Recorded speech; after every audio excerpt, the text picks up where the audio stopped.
அனுபவிக்க முடியாது. இது நிதர்சனமாக நீங்கள் பார்க்கலாம். எவ்வளவு விஷயத்தை நாம் அந்த இடத்துலையே இருந்தால் தான் அதுக்கு சாநித்தியம்னு பேர், ஜீவ சாநித்தியம்னு பேர். இப்போது நம்ம ஆற்றுக்கே எல்லா ஒளிபரப்பும் வர்றது. காசியில் அப்படி இருக்குது, மகா கும்பமேளா அப்படி இருக்குது, நம்ம பார்க்கலாம், ஃபோனில் பார்க்கலாம், எல்லாத்துலேயும் பார்க்கலாம். ஆனால் அந்த அனுபவம் நமக்கு கிடைக்குமான்னு கேட்டாக்கா அங்கே போனால் தான் கிடைக்கும். நியூனம் தானே. அது மாதிரி இப்போ இங்கே அனுபவிக்கக்கூடிய அந்த வேத சப்தத்தினுடைய அதிர்வுன்னு ஒன்று இருக்கு இல்லையா, அந்த அதிர்வானது மனசுக்கு ஒரு திருப்தியை ஏற்படுத்தும். முதல்ல எங்கேயோ பறந்துன்னு இருக்கக்கூடிய மனசு ஒரு நிமிஷம் நிற்கி என்னமோ எங்கேயோ நம்ம கேட்ட மாதிரி இருக்கே, நமக்கு பழகின மாதிரி இருக்கே, நம்ம ஆத்மாவுக்கு சம்பந்தப்பட்ட மாதிரி இருக்கேன்னு இந்த ஆத்மா யோசிக்கும். அதனாலே அதை கேட்குறப்போ, வேத சப்தங்களை கேட்குறப்போ யாராக இருந்தாலும் ஒரு நிமிஷம் நின்று கேட்குறான், மற்ற விஷயங்களை யோசிக்கிறது இல்லை. இந்த மாதிரி அந்த வேத சப்தமானது எல்லாரையும் ஆகர்ஷணம் பண்ணக்கூடிய தன்மையாக இருக்குது அப்படின்னு சொன்னாக்கா அது ஆத்மஸ்வரூபத்தை பிரகாசம் பண்ணுறதுனாலேயே பசு பக்ஷி மிருகங்கள்லாம் கூட தன்னை மயங்கி கேட்கறதுன்னு சொல்கிறோம். அப்போது நம்மளாம் ஏமாத்துறது இல்லையா? நமக்கு அது 6 அறிவு இருக்குது, இது நமக்கு ஏதோ ஏற்பட்டது மாதிரி இருக்கே, நமக்கு சம்மந்தப்பட்டது மாதிரி இருக்கே, நன்னா இருக்கே நம்ம கேட்போம். ஆனால் அதுக்கும் நம்மளுடைய ஆத்மாவுக்கும் தொடர்பு இருக்குங்கிறது நாம் அதை படித்து தெரிஞ்சுக்கலாமே தவிர இல்லை குருமுகமாக தெரிஞ்சுக்கலாம்.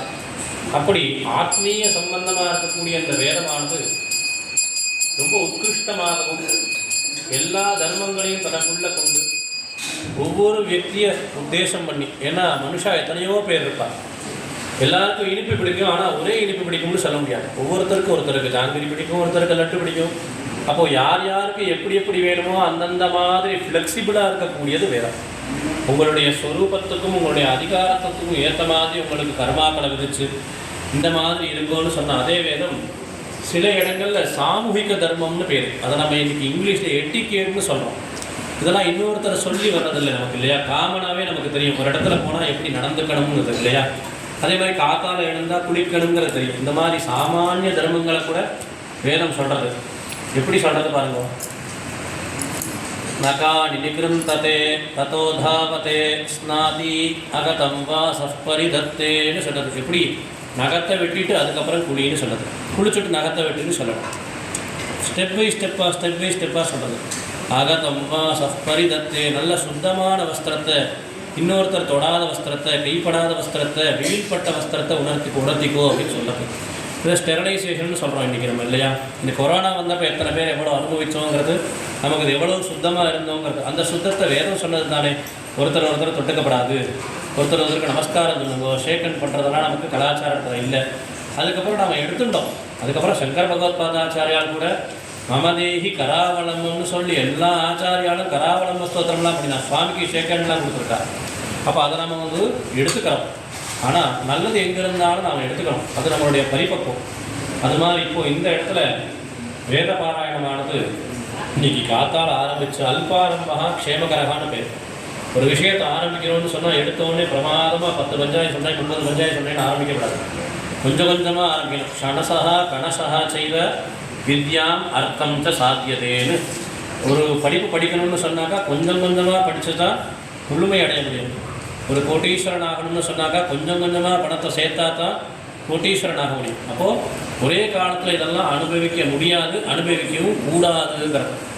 க்ஷணசா அப்படியே ஸ்டெபிலிட்டிங்கிறது அப்போ தான் கிடைக்கும் நமக்கு. அதை அனுபவித்து அதை உணர்ந்து நம்ம வச்சுக்கணும். அது மாதிரி அல்பாரம்பமாக இன்னைக்கு காலையில் ஆரம்பித்தது இப்போ தான் வீரியம் இன்னும் நாளைக்கு இப்படி போக போக போக போக இன்னும் கூடிகிட்டே போகும். அப்போ இந்த வேதத்தை அனுபவிக்கிறதுக்கு நமக்கு இது ஒரு சந்தர்ப்பம். எங்கெங்கெல்லாம் வேத பாராயணம் நடக்கிறதோ அங்கெல்லாம் நம்ம போனோம்னாக்கா நமக்கு ஒரு ஆத்மீயமான திருப்தி, மனசுக்கு ஒரு சந்தோஷம், அமைதி ஏற்படுறது. இந்த மாதிரி இங்கேயும் நடக்கிறது.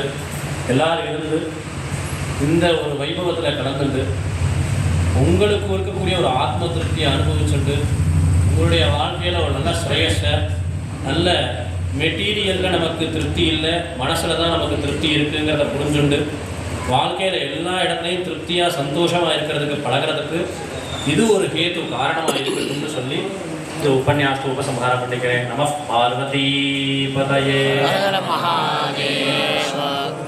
குருஸ்வாமினா.